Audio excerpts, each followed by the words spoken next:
What is up, everyone? What is up? I know this is crazy. This is insane. This is literally crazy. It is Wednesday, right?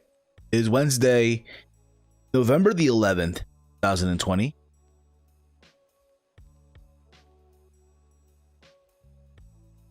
'11th, and I am doing an AEW Dynamite review YouTube channel.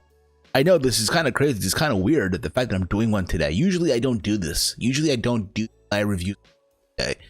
Usually I am in bed at this hour. I am asleep, but I am not. Reason being is because, well, in my early morning job, I am on vacation for a week. So I am seizing the opportunity to do a live review here on the YouTube channel, and what better way than a good old-fashioned AEW Dynamite review. My name is Steve, but you all know that by now. If you're new to the channel, hit the subscribe button down below, if you will. It does help out the channel in the long run. I'm happy that you're all tuned in tonight. Hope all of you guys are safe. You're enjoying yourselves, your Wednesdays. The weekend is almost here. You can follow me on Twitter at HeelSteven, if you will. Let me put myself on camera. Can you see me now? I hope you can. There I am. There the fuck I am. There I am. What up, though? I followed that girl that Cody. I followed that girl on IG that Cody was talking about too. Really? No, I'm gonna follow her too. I'm gonna follow her too. I'll give her a follow. I did see her Twitter. She's like a fitness model. It looks like she's not really a wrestler, but we'll get into that momentarily. I'm also gonna give my thoughts on this whole AEW Games, because I did see the presser that they put out yesterday, the video and all that stuff. Get my thoughts on that too. But let's get into Dynamite. Let's get into AEW Dynamite for November 11th, 2020. The post AEW Full Gear episode of Dynamite, where we saw the induction, MJF and Wardlow into the Inner Circle. We saw a main event of the Lucha Brothers going at it head to head, the return of the Bastard Pac, and also we saw for 2 minutes on TNT, AEW Dynamite on TNT for 2 minutes. Let me lower the music too. Lower the music. Okay. For 2 minutes, AEW Dynamite turned into an episode of Maury Povich on the CW channel Pix 11, with Cody and the whole segment with whoever that girl was, whose name I forgot already, and Brandy and all that shit. So there's that too. But again, I thought Dynamite overall, considering this was a post pay-per-view show, I thought the show was okay. I'm not gonna sit and be like, oh, this show was bombs, like bonkers and shit like that. What we do know is that the AEW World Title match between Kenny Omega and AEW World Champion Jon Moxley will take place on December the 2nd on an episode of Dynamite. So they didn't rush this. They put this literally on an episode of Dynamite. I get why too. I get why they need a ratings boost, so there's that. Also, we saw this mention of Shaq versus Cody, which I'll get into in a little bit as well, if you will, for those of you out there that are wondering all that stuff. But again, if you're new to the channel, hit the subscribe button down below. Give the video a big old thumbs up. Share it through social media. Follow me on Twitter at HeelSteven and all that fun stuff. All right? I would so appreciate it if you do. So let's get into this, shall we? So again, like I mentioned, this was post Full Gear episode of Dynamite. We kicked things off with Taz, Team Taz, if you will, right? They make their way to the ring. It's basically Taz with Ricky Starks and Brian Cage, and they basically call out, in a nutshell, they call out Darby Allin, who's sitting in the bleachers somewhere, sitting in the nosebleed, like he was last week, this whole time, right? Watching the show from above. And he basically says that, you know, hey, he mentions that he's the face of the network, the new face of TNT. Shouts out, obviously, Darby Allin, again, who is sitting all the way up, like I mentioned. He delivers, Taz that is, delivers a warning to Allin to keep his butt on that seat or else. He then tells him to send a text message to his buddy Cody Rhodes to let him know that if he gets involved, he's going to get his ass kicked again as well. Taz then goes on to talk about the fact that Brian Cage has a match with someone that is Matt Sydal. He puts over Sydal. Puts him over. He mentions that Sydal does have a win over Jericho. So there's that too. But what I do look forward to seeing, this is the vibe I get, right? We're going to get, for the TNT picture right now, right? We're going to get Darby Allin, a.k.a. Trevor, right? Versus Ricky Starks. And I said this before, when the announcement came out that Cody was going to go one-on-one with Trevor, a.k.a. Darby Allin, for the TNT Championship at Full Gear. I'm like, yo, wait a minute. Isn't Darby Allin still in a program with... isn't Trevor still a program with Ricky Starks? I'm sorry, Darby Allin. You know what I'm saying, okay? You get what the fuck I'm saying. So here I am wondering, okay, doesn't make no sense, but here we are. We're going back to this program of Darby Allin and Ricky Starks, which again, for what they've done before, their matches were, okay for what it's worth, okay? So there's that. We get the first match of the night. We get Matt Sydal versus Brian Cage. A one-on-one match. I thought overall was a solid opener for what it was worth. A very good, solid opener. Both guys just went out there, did the usual stuff. When it was all said and done, though, Matt Sydal got caught by Cage, and he put him in the drill claw for the 1-2-3 victory. So Brian Cage did get the win. Apparently, this was for the FTW Championship. So Brian Cage retains. So there's that. I mean, I don't see anyone at this point in the juncture taking that title off of Brian Cage. So there's that too. But that's what happened. I'm pretty sure that Matt Sydal has already signed to a contract. If you... That's another... after the match, though, right? Ricky Starks promises on Anita's life. Ricky Starks, he gets on a mic and cuts the Revolution will be televised promo. Nothing that he vows on the life of Anita that regardless of who is ranked where in the official list, Team Taz and Ricky Starks are going after the TNT Championship. Whomever holds it, Darby Allin or anyone else. So again, I am all for the idea of Darby, Trevor, and Ricky Starks for the TNT Championship. Okay? The idea that Cody's going to go at it again, I can understand, but Cody's already had the belt already. Cody's already had it. So there's that too. There's no need to see Cody again. From there, where are we? We get the Cody announcement. Cody comes out. He addresses what happened at Full Gear. And he talks about how we're back from... Okay,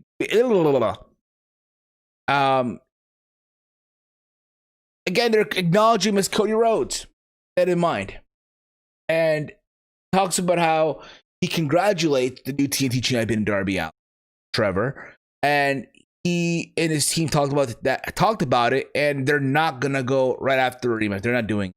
They're not going to invoke a rematch clause, but instead, Cody wants to avenge a loss, that being against MJF. That's basically what he wants. He wants to face MJF, and out of nowhere, because again, MJF is not part of the inner circle, and then out of nowhere, this girl named Jade Cargill, right, comes in, and she says, I don't know, can you? Because basically Cody's like, hey, can I help you? She says, I don't know, can you? She goes on to introduce herself, and she's, again, her name is Jade Cargill, and she's the total package. She goes on to boast about herself before claiming Cody knows nothing about giants while looking down at his body. Right? Fans in the building started losing shit. Oh, and whatever, right? She goes on to drop an S-bomb, right? That makes the broadcast, and then an F-bomb I got censored out literally right away.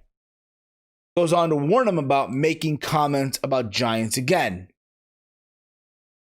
And then she walks off and says, oh, congratulations on getting your name back.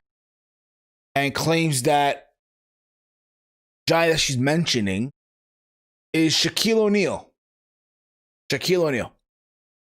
Now, this leads to Brandy Rose coming out and just losing her fucking shit. And this is where I mentioned that for 2 minutes on Dynamite, on TNT, it became Maury Povich on Channel 11. That's what it became. I thought the segment overall was funny, but not in the right purpose. Like, yes, Brandy went hood real quick. I don't buy it. I'm sorry, I don't. Brandy, again, yes, I know she's from Detroit. I get that. But I just don't buy her coming off as this hood chick. I get the whole term, oh, you know, you can take the woman out of the hood, but you can't take the woman out of the hood out of the woman. I get that too, but she doesn't come off that way. She doesn't. Look back into her, what was it, a couple of last year, right? When I guess it was Brandy versus Allie. They did a video package for Brandy Rose.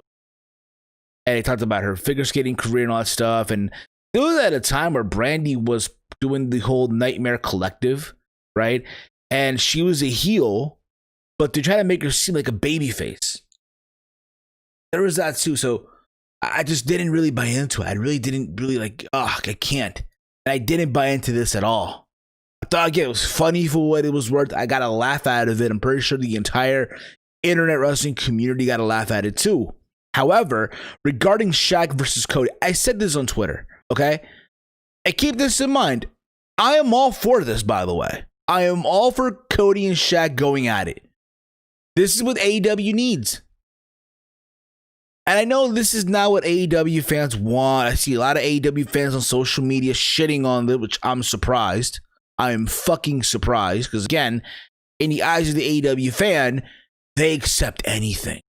They want anything. Oh, this is awesome. Good for them. Fuck yeah. What people don't understand is like, yo, Cody needs the rub, if you will. He needs that rub from a celebrity. And here's why I'm saying that. Because Cody about to be on a show, the Go Big show, right, on TBS whenever it happens. And the reality is, let's be real about it, Cody, compared to all the other celebrity judges on that show, he's not really a big celebrity.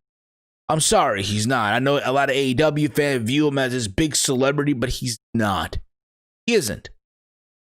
So you have him face someone like Shaq, who's a well-known former NBA player, Hall of Famer, all the fuck you want, right? And you get your ESPN, which you were not able to do with Mike Tyson. Remember, there were talks of Mike Tyson facing Jericho a couple of months ago, and it never panned out. It never happened. So again, this is AEW wanting, in a way as well, their ESPN moment. Granted, yes, the match itself, I guarantee you, will be dog shit. It will be dog shit.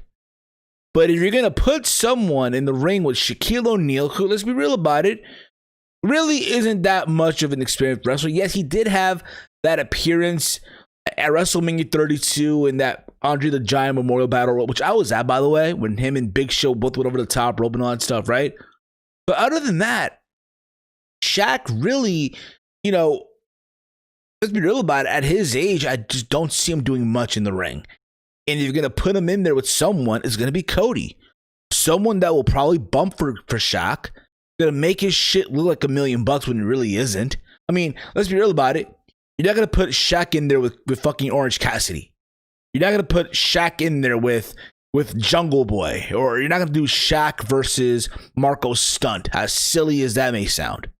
Hell, you're not even going to do Shaq versus Kenny Omega. It's not happening, bruh. It's fucking not happening. I'm sorry. I hate to break it to you. It is not fucking happening. It's not. So the idea that we're doing Cody versus Shaq is fine. I just know the match will be shit. But again, Cody needs that rub. So there's that. And again, AEW fans, They're not going to want this. They're going to hate on this shit because, again, it's not what appeals to AEW. There's that. But again, chime in your thoughts. Give me your point of view on that. You know, the idea of Shaq versus Cody and all that stuff.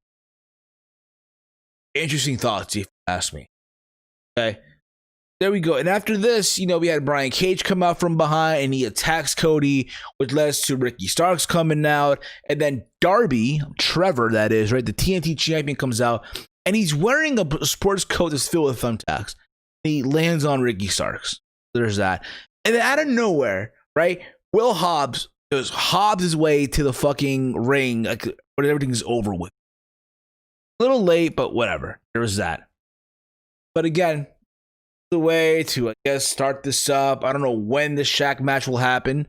I'm pretty sure next year. I'm pretty sure Shaq is training. Again, Shaq is a fan of wrestling. I'm pretty sure deep down this is what he wants to do. I know at one time WWE threw him a shitload of money, but I guess the money wasn't good enough. I don't fucking know. But hey, Shaq wants to do this. Let him do it. I'm pretty sure, again, in his mind, this is a dream of his to come true. But there's that. Moving on. Alex Marvez interviewed Jon Moxley. Remember, Moxley did beat Eddie Kingston in the I Quit match. And obviously Kenny Omega, Hangman Page in the finale of that tournament at Full Gear. And Marvez brings up Moxley, Victor Kingston. Nothing he made him say I quit, gained his title at Full Gear, but nothing he wants to bring up. Nothing. He wants to bring up the next title challenge. Omega. Moxley first addresses the punishment both endured and inflicted in the I Quit match. Kingston. Gear. Then moves on to address Kenny Omega. Points out they've already defeated Omega. Big stage. He's ready to do it. He notes that eventually his luck will run out, but until then, going to keep doing what he. Remember, at last year's Full Gear, they did have that lights out match that went fucking balls to the fucking wall, CZW death defying bullshit, right? And Moxley did beat him there, which is funny because later on in the night, Kenny Omega did an interview as he's leaving Daily's Place. And he talks about how, again, you know, people wanted to see the cleaner, you know, the best ballot machine for New Japan, but kind of got that in the tournament, even though in reality we didn't until the final match, if you will. But he talks about how Moxley never beat Omega in a one-on-one regular wrestling match. I literally thought that the match was going to be put on a pay-per-view, but granted, the next pay-per-view, which is Revolution, not till February of next year. So they're doing this on December 2nd, which fine, makes sense. You give this time, you give this time to build up. You give them time to build this match up. The build-up is sort of there, right? They had a match already. Moxley got his win at Full Gear last year, so now here's a rematch almost 1 year later. I believe in this match, Omega will get his win. And again, you need that ratings boost. You need something to talk about. I'm not sure what NXT is doing that weekend or that week, if you will, for that matter. So you need something, I guess, to get a ratings boost. And I'm pretty sure as well NXT will do something to counter this. But we'll see what they're gonna do. We'll see. There's that. That we get the bunkhouse match between the Natural Nightmares versus the Butcher and the Blade. I thought this match, honestly, for a tag team hardcore match, it was entertaining. It was an entertaining tag team match. It all was you had the Blade, I think it was, and fucking QT Marshall bleeding like crazy. The elbow spot for the top of the ladder from QT all the way to, I think it was to Bleed, which was crazy to see as well. Ali went through a table. I'm sorry, the Bunny went through a fucking table. But when it was all said and done, a diamond cutter and a 1, 2, 3, and your winners were the Natural Nightmares. Again, a very good hardcore match for what it was worth, in a nutshell. I don't think it needed the name of a bunkhouse match, but I get why they did it. I just feel like, again, this should have been a tag team match, a hardcore tag team match. Matter of fact, why wasn't this on the pay-per-view? Oh, I get why, because he had the I Quit match, and fucking hardcore match there. Moving on here. Fuck on with this. From there, we go on to the induction of MJF and Wardlow to the Inner Circle. So you had all the members of the Inner Circle. So I like how Jericho call them the OGs, if you will. That being Santana, Ortiz, Hager, and out was supposed to come. Sammy Guevara was supposed to come out for the Sioux, and for whatever reason, he wasn't there. And it's funny because they show a video package from the match at Full Gear between Hardy and Sammy Guevara, the Elite Deletion match, what have you. But Sammy wasn't there. So they bring out MJF and Wardlow. MJF is giving his induction speech, and he takes lines from Drake, the rapper, not the fucking cakes, not Drake Cake. Talk about Drake the rapper, you know, that dude. Sorry from the bomb. Now we here, all me, all that stuff. I think it was Ortiz who called them out. Again, Ortiz is not convinced still, by the way. And all this leads to Jericho, I guess, wanting peace amongst the group. Which MJF then wishes Jericho happy birthday. The balloons come out, the streamers come out, the confetti, if you will. Which then MJF says that, hey, next week we're all going to Vegas on him. So I look forward to next week. I look forward to seeing the segments that take place on their road to on the trip to Las Vegas. And by the way, we see Sammy later on in the night. He's bandaged up. He talks about how he got an email from MJF saying to meet them at the beach when he wasn't there. So there's that too. Again, there's dissension being put within the group. You have Ortiz and Sammy, who are, again, still not convinced by MJF. Everyone else is all hunky-dory. And I'm willing to see where this goes down the road. I'm willing to see it, if you will. I am willing to see where else they do. But there's that.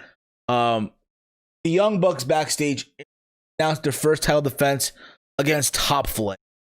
Top Flight apparently went a match on AEW Dark. Their team, they're on the independent scene, and that's the next match, I guess, for the Young Bucks. I think that's next week, and it took jabs at FTR. I guess we're gonna get the rematch down the road too, so there's that as well. Sean Spear versus Scorpio Sky happened as well. This match had some build leading up. Honestly, I would have had this on the pay-per-view on the buy-in, but then again, hey, you put on TV, it's fine. Get people to watch. It was an okay match. Nothing to go crazy about here. Scorpio Sky got hit by the loaded glove. Like Tully Blanchard threw something in the corner, and Sean Spears wanted to get it. He put it in his glove, and he just slugged, I think it was, and he just hit the hell out of Scorpio Sky in the face for the 1-2-3. And Sean Spears got the win. So there's that. And now I think he's 15-2, some shit like that. And then we got the main event. I'm correcting. We got Ty Conti and Red Velvet. Women's match. I didn't think much of this match. I thought this match was kind of terrible, to be honest with you. It looked sloppy to me. Again, a lot of these women belong on Dark, in my humble opinion. Should not be put on main television. Like, it's bad enough that the women's division in AEW is shit. It really, really, really is. Now you got to showcase on television. You know it's bad when you're literally at the last hour of the show and you mention that Hikaru Shida beat Nyla Rose on pay-per-view. It looked like Ty Conti didn't want to cheat. They made you think that, she was going to lose too, but she prevailed and she got the win. Red Velvet is terrible. I'm going to say that right now. But there you go with that. And then after that, we got the main event. Because I already mentioned the Omega thing backstage when he was leaving. Mentioned Sammy confronting MJF about the email and all that stuff, which is kind of silly, but hey, it is what it is. And then we got main event. We had the Lucha Brothers of Rey Fenix and Pentagon El Cerro M going up against Rey Fenix one-on-one. The rematch from a couple of weeks ago. We got Eddie Kingston on commentary. And I like what's going on here. Tony Schiavone's calling out Eddie that you have these two brothers going at it, beating the holy fuck out of each other. When in reality, they really shouldn't be. They should be a tag team. And they're one of the best tag teams in AEW. And now here they are beating the holy fuck out of each other. It's not right. Why is this even happening? You have Pentagon ripping the mask out of his brother and vice versa later on in the match. To me, though, I'll say this too. I know a lot of people will say, oh, when they go at it, it's always great. It's fire. It always seals the show. But to me, and this is just my humble opinion, again, keep this in mind, all right? It just felt very indie-like to me. It felt very, very indie to my liking. And I've seen these guys wrestle before. I know how good they can go. All the fuck you want. But when you see the stuff that they do every single time on these live shows that I've been to, seeing on TV, yes, on paper is great, awesome, but you've seen it already. They do these unnecessary spots that, again, are just that are so not necessary at all, if you will. Eventually, though, when it was all said and done, Pentagon and SRM got the win. Eddie comes out to the ring and he's like, basically telling Penta, hey, you don't need him. He's dead weight. His brother is dead weight. But mind you, right? All this is happening. Eddie's on commentary enjoying every single moment of the beating that the two brothers are giving each other. And you see Pentagon with this like look on his face like, what the hell? All this leads to Pac returning. The return of the bastard Pac. Finally makes his return. Confronts Eddie. Doing this whole brawl thing, if you will. We find out that next week it'll be Pac versus, I believe, the Blade or the Butcher, one of the two, going at it one-on-one. But I get where they're going with this, though. And I'm surprised no one caught this. If you guys recall, I think it was 2 years ago, on Impact Wrestling, Impact did a similar storyline involving Eddie Kingston. So if you guys don't recall, a couple of years, 2 years ago, 3 years ago, Eddie Kingston managed the OGs, the original LAX of Homicide and Hernandez, to take on the new LAX of Santana and Ortiz, who were managed by Conan. And at one point, Conan got taken out, and you literally had Kingston managing Santana and Ortiz, and this led to find out who took out Conan, to find out that it was Kingston with the original LAX. They had that whole match. I think it was Summiversary. And they did have that one segment where they ran over a kid. You remember that when they ran over a fucking kid on Impact? Richie. Remember Richie? There you go, that. So it's crazy to think that now they're doing the same storyline, sorta, here in AEW. Here's Kingston with Butcher and Blade versus, from what it looks like, or is going to be, Pac with the Lucha Bro, the Death Triangle. In some weird way, it's crazy how it goes full circle. But I'm pretty sure not everyone's going to catch that. Not everyone will realize that. But that's fine. It is what it is. And that's how Dynamite goes off the air. Again, I thought Dynamite was a pretty okay show for what it was worth, considering this was a post-pay-per-view show. Now, let me give you my thoughts on it. Came out. The announcement came out yesterday as I was eating dinner. I came back from the gym and I see that they did a premiere on their YouTube channel. I saw the video, like, I guess 30 minutes long or so, and it's them trying to imitate their best Steve Jobs impersonation, introducing the new game. This is the press release that came out too, by the way. It's on the AEW site. Quote, after revolutionizing the wrestling industry, AEW today shared its plans to reimagine the gaming world with the launch of AEW Games.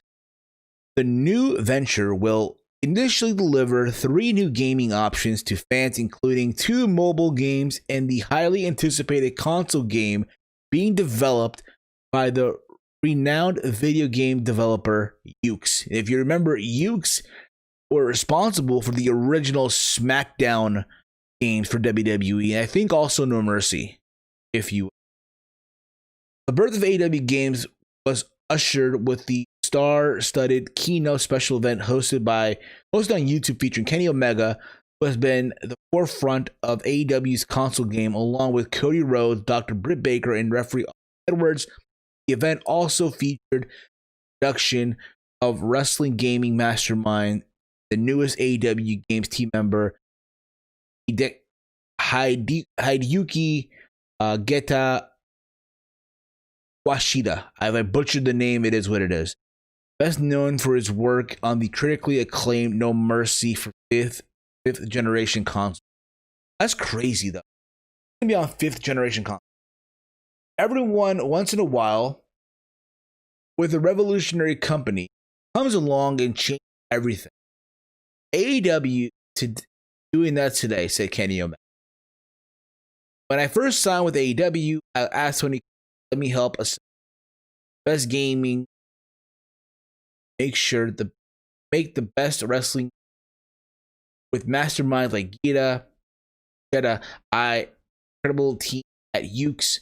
We're all well on the path to deliver a fresh, vastly superior gaming experience that our fans deserve. 2 mobile games will be available even sooner for fans. AEW Casino Double or Nothing is anticipated to launch in this winter, and AEW Elite GM is anticipated to launch later in 2021. Developer by Kama Games, one of the fastest growing independent operators in the world, Double or Nothing will feature the AEW branded versions of slotted blackjacks, poker, and roulette, along with AEW music, sounds, video, wrestler virtual avatars, gift packs, and more. Developed by Crystallized Games, AEW Elite GM is the evolution of the GM simulator genre, taking the strategic elements of simulation and fantasy games to create a competitive and engaging space for the wrestling community to take part, and incorporating the expanding AEW brand and serving as a celebration of wrestling as a whole. Fans take on the role of GM, designing a roster of wrestlers, setting up matches, running the show to generate revenue. New fans and effects on wrestlers, stamina, and morale. It's amazing to think that less than 2 years ago, we sent shockwaves through the professional wrestling industry with the launch of AEW, and now we're rolling out with our new revolution game, said Tony, of GM of AEW. We make a point to listen to our fans, and we know that a rejuvenated, immersive gaming experience is critical to the overall wrestling experience. It's going to be cool to see our fans enjoying a next-gen console wrestling actually vent their feedback. This is just the beginning era of gaming for wrestling fans around the world. It's a tremendous honor to be part of writing the first page in wrestling games, said Hiromi Furada, vice president. So that's basically the whole concept. I mean, listen, I know there's people that are into the whole general manager shit. Really, not for me. I look forward to the console game. Now, I don't have a PS5. I know the PS5 comes out literally today or tomorrow, depending when you're watching this. That's when the PS5 comes out. But that being said, I want to give it a chance. I'm not going to come on here and shit on the game, if you will. What I did see, though, are I did see the little trailer that came out. Now, keep this in mind. They emphasize the fact that, this is just an early development. This isn't the final product. Keep that in mind. Okay? So, the photos that I've seen. You see right there is Kenny Omega and Chris Jericho. Again, these are early developments as we speak. Now, if this were the final product, I would completely shit on this for the graphic one.